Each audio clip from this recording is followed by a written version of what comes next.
Jupiter हमारे ब्रह्मांड का सबसे बड़ा, सबसे तेज घूमने वाला और सबसे पुराना ग्रह है, लेकिन यही जुपिटर सोलर सिस्टम का सबसे मिस्टीरियस प्लैनेट भी है। जुपिटर सौर मंडल के जन्म लेकर अब तक हमारी धरती की रक्षा कर रहा है। ब्रह्मांड में घूमता फिरता यह मटका इतना बड़ा है कि इसके अंदर 1300 धरतियां समा सकती हैं। ब्रह्मांड में घूमते फिरते इस मटके के अंदर पानी नहीं, बल्कि हाइड्रोजन, हीलियम, मीथेन और कई रासायनिक पदार्थ भरे हैं। जुपिटर पर दिखने वाली ये खूबसूरत संरचनाएं असल में इस पर चलने वाले भयानक तूफान हैं। लेकिन सवाल है कि आखिर इन सुंदर रचनाओं के पीछे यानी जुपिटर के अंदर क्या मौजूद है?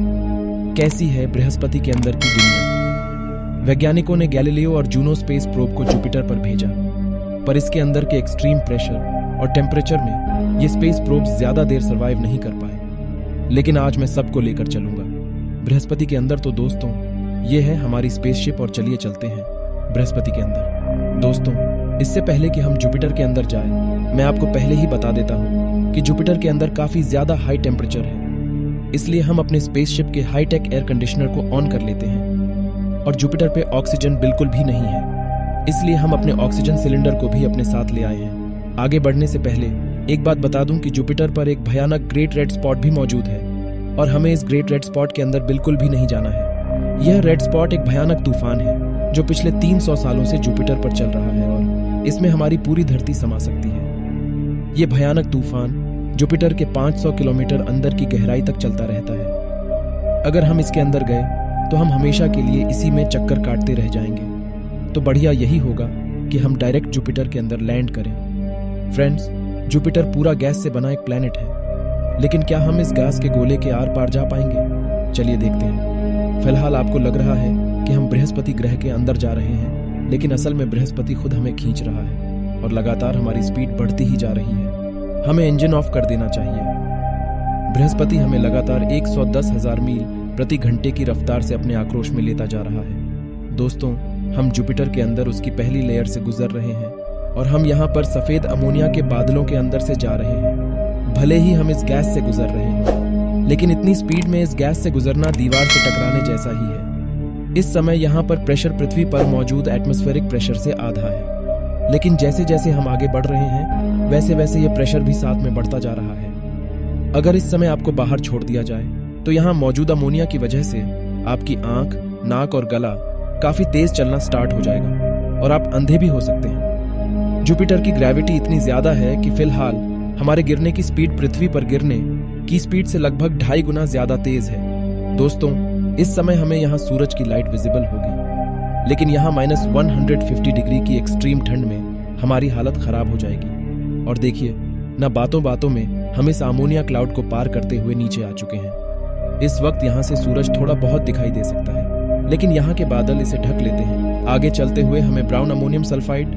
और हाइड्रोजन सल्फाइड के बादल घूमते दिखाई दे रहे हैं और यहाँ आते आते वायुमंडल दबाव पृथ्वी से 2 गुना हो चुका है। जैसे जैसे हम आगे बढ़ते हैं वैसे वैसे यहाँ का नजारा भूरे रंग का होने लगा है और अब धीरे धीरे यहाँ पर लाइट खत्म होती जा रही है और टेम्परेचर भी काफी बढ़ता जा रहा है। चलिए दोस्तों, एक बार हम जुपिटर पर बाहर निकल के यहाँ कूद कर देखते हैं कि हम कितना ऊंचा कूद सकते हैं। यहाँ हम 0.6 फीट जितना ही कूद सकते हैं, लेकिन अगर हम स्पेसशिप के बाहर आ ही गए हैं तो चलिए एक कारिशतानी भी करके देखते हैं। हमारे चारों ओर मौजूदगी गैस फ्लैमेबल है और क्या होगा अगर मैं यहाँ माचिस की तीली को जलाऊं?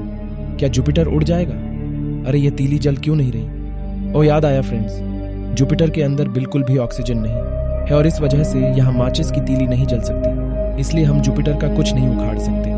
इससे पहले जुपिटर हमारी धज्जियां उड़ाए स्पेसशिप के अंदर चलते हैं। देखिए फ्रेंड्स, जैसे जैसे हम आगे बढ़ रहे हैं जुपिटर पर अंधेरा बढ़ रहा है और अब यहाँ पूरी तरह से अंधेरा ही अंधेरा हो गया है। अरे ये क्या? जैसे कि आप देख पा रहे हैं बृहस्पति पर बहुत भयानक बिजली कड़क रही है और इसकी रोशनी में हमें यहाँ मौजूद बड़े बड़े सफेद बादल दिख रहे हैं जो यहाँ भयानक कड़ाके की बिजली के साथ तूफान मचा रहे हैं। जैसे जैसे हम क्लाउड से गुजर रहे हैं यहाँ पर प्रेशर पृथ्वी से 10 गुना ज्यादा हो गया है और टेम्परेचर 20 डिग्रीज हो चुका है। यहाँ हम अपने हाईटेक चश्मे से सब कुछ देख पा रहे हैं, लेकिन जैसे जैसे हम आगे बढ़ रहे हैं हमें पता चलता है कि अभी तक हमने कुछ नहीं देखा।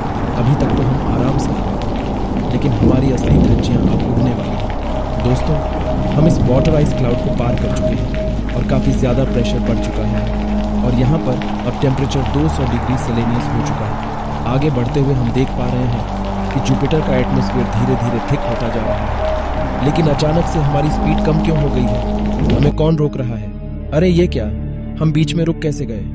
अच्छा, तो यहाँ पर आकर हमारी डेंसिटी इस एनवायरनमेंट के बराबर हो गई है। ओ फ्रेंड्स, अब तो हम यहाँ फ्लोट कर पा रहे हैं, इन डेंस क्लाउड्स में हम तैर पा रहे हैं। जुपिटर की ग्रेविटी अब हमें नीचे नहीं खींच रही। लेकिन दोस्तों, इसके आगे क्या है, ये जानने के लिए अब हमें अपने स्पेसशिप का इंजन ऑन करना होगा। फ्रेंड्स, काफी सारी मुश्किलों से गुजरते गुजरते अब हम जुपिटर के 13,000 मील अंदर आ चुके हैं और यहाँ हम एक मेटालिक रीजन के अंदर प्रवेश कर रहे हैं। यहाँ का प्रेशर पृथ्वी पर लगने वाले प्रेशर से 20 लाख गुना ज्यादा है और इतने ज्यादा प्रेशर में यहाँ पर हाइड्रोजन गैस को भी इतना दबा दिया है कि ये हाइड्रोजन गैस यहाँ पर एक लिक्विड मेटल बन चुकी है। दोस्तों, हम आपको बता दें कि जुपिटर की काफी हाई मैग्नेटिक फील्ड भी इसी लिक्विड मेटल की वजह से होती है। अब इस जगह टेम्परेचर बढ़ता जा रहा है और बढ़ते बढ़ते ये जगह सूरज की सरफेस से भी ज्यादा गर्म हो चुकी की है और ये हाइड्रोजन मेटल भी धीरे धीरे ग्लो करके पूरे एटमॉस्फेयर को उजाले से भर रहा है। लेकिन फ्रेंड्स, इतने उजाले में हमें कुछ भी दिखाई नहीं दे रहा